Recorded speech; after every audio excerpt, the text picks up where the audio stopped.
After finally giving the bad mule a wash after the Star expedition last week, I finally got a look at the brush pinstripe damage to the paint. Stay tuned for a future episode where I'll show you how to fix that. But for today's episode, I'm going to walk you through the install of a pair of ditch lights provided to this channel by the good people at Novsight. First order of business is removing the Torx Plus fasteners on the rear view mirror pillars. The Bronco toolkit has a wrench for the larger bolt, but you'll need to find a Torx Plus 25 bit to remove the smaller one. I'm mounting my light brackets to the outside mounting locations, but the inner cowl fasteners also need to be removed to allow access to route the wiring harness. These fasteners are extra long to allow the mounting of various accessories. Kinda strange though that even though the bolts are the same size, they use different size heads and therefore different Torx bits. Why, Ford? Why? Once the fasteners are out, you'll see a small opening at the end of the cowl trim to allow routing the wiring. With a trim pry tool, lift up the cowl trim and run the wire plug from the pod light into the opening and through to under the hood. Once the harness is routed, pop the cowl trim plastic back into place. Once you're satisfied with the wire placement, replace and tighten down the cowl trim Torx bolt.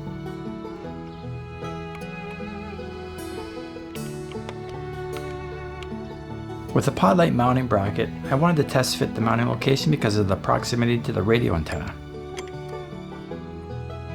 You can see that using the center mount hole, it's clear that the pod has clearance issues, but that's okay. Using one of the side slotted holes on the mount plate gives you enough room to give the pod light clearance from the antenna.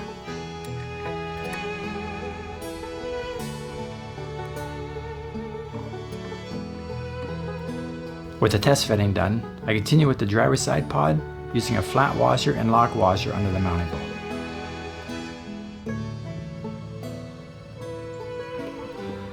With the supplied stainless hardware, mount the pod lights to the brackets through the center mount and the slotted pivot on both sides of the light housing. Once both pods are set up and mounted, it's time for the electrical portion of the install. Pop open the hood and reach through to where the hood hinges for the wiring harness. These pods have a pretty stubby harness plug, and it's a bit of a chore to get the plugs plugged into the harness. The harness that comes with the kit is set up to be used directly off the battery, with a pair of relays and a dual switch built in. But because we're using the Bronco auxiliary switches, I'm going to just trim the switch and relays off the plugs. This leaves us 3 wires to be used. The black for the ground obviously, and a red and blue wire to power the amber and white LEDs. Lay out the harness with the short plug-in on the driver's side. I slide off and shorten the wire sheath and trim the wires to a more manageable length. After stripping the insulation from the 3 pod light wires, I then crimp a ring terminal to the black ground wire. Directly above the brake fluid reservoir, you'll see an existing ground lug, which we'll use for our ground. Tighten and torque the ring terminal under the bolt. I was careful not to move or disturb the factory ground terminal to make sure it retains the best possible ground bond.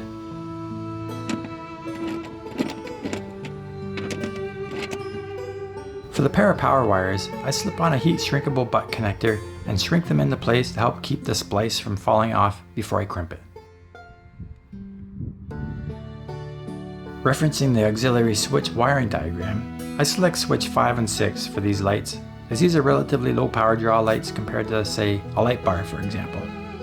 Beside the brake booster on the firewall, you'll see taped to the main harness 6 capped wires which provide 12 volt power from each auxiliary switch. After trimming off the black cap on the auxiliary power wires, strip the end and insert it into the other end of the butt splice. Crimp the entire connector, ensuring both wires are tight before you shrink wrap.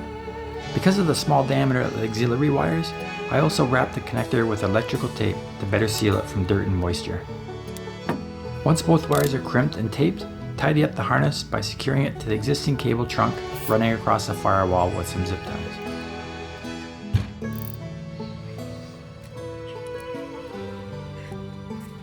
And that's pretty much all there is to it. With the ignition on, flip the one auxiliary switch on to test the light. The second switch powers a single white light in the center of the pod. Because of the internal wiring of the pods, the white light can't be flipped on its own. That switch powers on all the lights. So now that they're installed and wired up, let's have a look. Super clean and super bright. They complement the Bronco lighting well.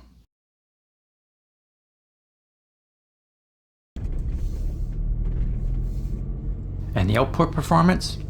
I took the Bronco around the back of this parking lot, flipped the headlights off and fired up the fogs, and then the single white spotlights. I gotta say, pretty impressive. It looks like 2 of the 4 amber LEDs are spot and the other 2 are floodlights, giving a great spread and coverage as well as a really nice down the road throw. The shadow you see in the foreground are the Bronco trail sights and the limb lifter cables. Something I didn't notice before, but if you look at the output against the wall here, you can see a beam cutoff line across the top of the pattern. So it seems these fogs are quite possible street legal if aimed properly. I'll have to look into this more. My collaboration with Novsight began over a year ago, and since then they've introduced some new and exciting products like these Halo Pod Lights. For the upcoming SEMA show in November, they'll be introducing some new products as well. Check out their exciting offerings and use the checkout code in the description below to save 20% off any order.